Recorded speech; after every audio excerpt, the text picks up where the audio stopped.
Pag ganyan ang buyer ko, mumurahin ko lang, bumili ka na lang ng bago. Sa mga sellers po ng second hand cars dyan, pagpasensyahan nyo na at wag po sana kayong magagalit sa aming mga mechanic sa pag-check namin ng sasakyan. So ito si boss, nagre-react kasi siya kasi ito yung video, ayan makikita nyo mga bossing, na chine-check ko yung paint nung sasakyan na bibilhin ng client ko. Okay, si client ko po kasi mga bossing is manggagaling pa ng Tacloban.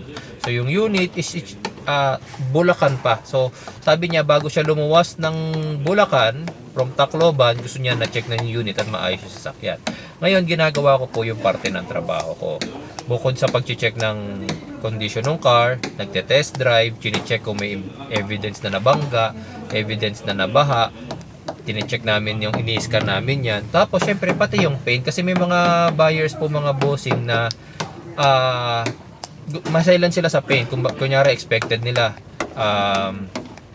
original paint pa, lalong lalo na mga boss kung kayo po as a seller hindi nyo dinisclose. Halimbawa sinasabi nyo all original, walang history ng bangga, original paint, minor scratches lang, hindi nyo sinasabi na sir repainted tong part na to, which is sige, I understand namin na hindi nyo nasasabihin na repainted to pero ganyan-ganyan. Pero pag chinek po ng mekaniko, huwag po kayong magagalit kasi part po yan ng checking, 'di ba? Part po yan ng trabaho namin as mechanic kasi nga manggagaling pa ng malayo yung client namin. And also, yung binibiling sasakyan is hindi naman po ganoon kamura. That is an FJ Cruiser. Ang FJ Cruiser kahit 2015 model yan, kung di ako nagkakamali, mga nasa 1.5M pataas pa yan eh. So 1 million worth o 1 million car or 1.5 million car ang binebenta mo and seselan ka. Hindi po pwedeng ganun, sir.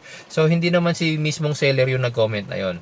Hindi ko kilala si seller pero hindi ko kilala yung nag-comment na yon pero for sure hindi siya yung seller ng FJ Cruiser. Nag-react lang siya doon sa video na ewan ko kung ano trabaho niya ni Bossing. Pero Bossing ganito yan. Walang masama sa ginagawa naming checking. Okay? Kayo as a seller, obligasyon niyo po kasi na magsabi ng honest issue. Ngayon, na discretion nyo kung hindi nyo sasabihin ng honest issue. Ngayon, obligasyon din namin as a mechanic na sabihin namin sa client namin kung ano yung nakita naming result. Si client namin ang magde-decide kung bibilhin na nyo yung unit nyo or hindi. Okay? Yung dishonesty ninyo, kailangan tapatan namin ng honesty and transparency. Okay? So kaya nga po kami hinire dahil nga po marami nga pong dishonest na seller. Okay, hindi ko naman po nila lahat pero marami po kasi. Okay, so sana po wag po kayong magagalit dahil ginagawa lang namin yung trabaho namin. Dahil hindi na po mag-hire ng mechanic ang isang client, ang isang buyer kung lahat ng seller honest. Sa totoo lang.